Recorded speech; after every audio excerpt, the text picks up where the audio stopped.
Bila.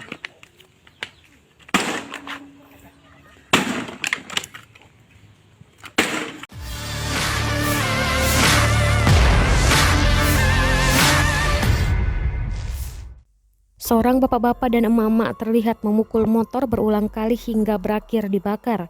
Rekamannya ramai beredar di media sosial, salah satunya diunggah akun Instagram @andreli48 pada Senin, 31 Januari 2022. Aksi penghancuran motor oleh si bapak disaksikan oleh warga sekitar.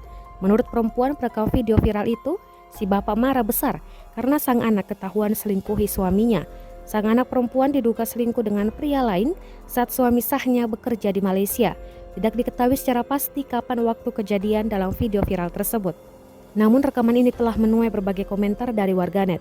Diduga peristiwa ini terjadi di salah satu desa di Kecamatan Arjasa, Pulau Kangean, Kabupaten Sumeneb.